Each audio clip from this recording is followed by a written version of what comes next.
भूमिका असणार आहे या महामार्गासंदर्भात? महाराष्ट्रामध्ये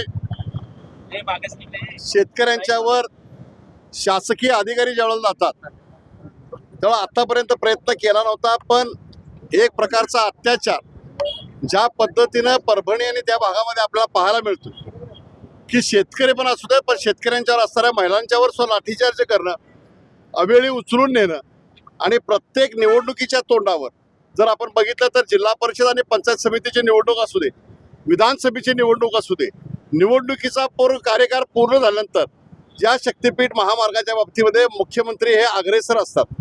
आमचं या ठिकाणी असं मत आहे की तुम्ही ज्या वेळेला जिथं विरोध होईल, आता आज जर बघितलं तर त्यांनी काही जागेला त्याचे आलेख बदलले आहेत, काही गावं बदललेली आहेत आणि काही जागेला भारतीय जनता पक्ष त्यांचे लोकप्रतिनिधी ज्या पद्धतीने सांगतात, म्हणजे खरं म्हटलं तर पहिल्यांदा ह्याच्यामध्ये चंदगड तालुक्याचा त्यामध्ये समाविष्ट नव्हता, पण काही तालुके वगळून चंदगडच्या काही आमदारांच्या आग्रह असतो जर मुख्यमंत्री हे रेखांकन बदलत असेल तर मुळामध्ये शक्तीपीठ महामार्ग हा नको आहे, या मार्गाची कोणत्याही प्रकारची आवश्यकता नाही आहे.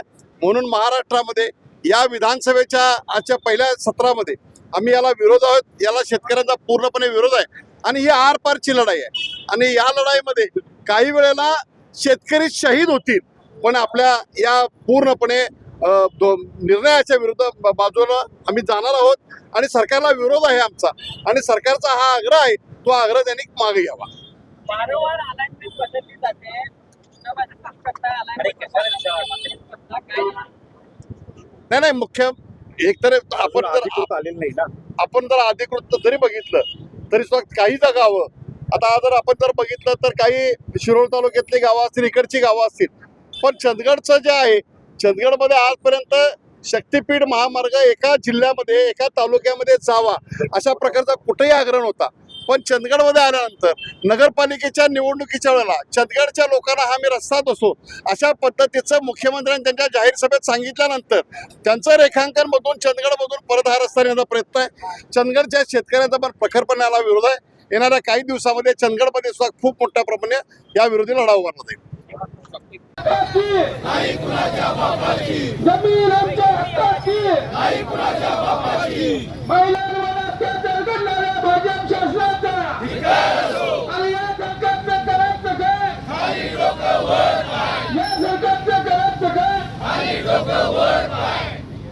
शक्तीपीठ महामार्ग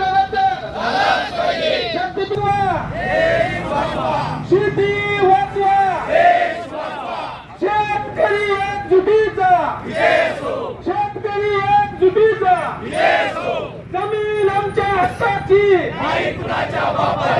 जमीन आमची एकजुटीचा, शेतकरी एकजुटीचा, जमीन आमच्या हक्काची, शक्तीपीठ महामार्ग आमच्या हक्काची, जमीन आमच्या हक्काची, महिलांवर अत्याचार करणारा भाजप सरकार, शक्तीपीठ महामार्ग रद्द, शक्तीपीठ महामार्ग रद्द, या सरकारचं करायचं काय?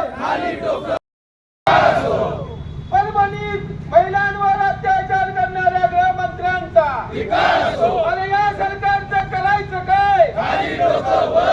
या सरकारचं करायचं काय? महामार्ग संघर्ष समितीचा शेती वाचवा, शेती वाचवा, शक्तीपीठ महामार्ग रद्द, शक्तीपीठ महामार्ग रद्द, शेती आमच्या हक्काची, नाही कुणाच्या बापाची, शक्तीपीठ महामार्ग रद्द, शक्तीपीठ महामार्ग रद्द, शेती आमच्या हक्काची, नाही कुणाच्या बापाची, शेती आमच्या हक्काची, नाही कुणाच्या बापाची. जय जवान, जय किसान.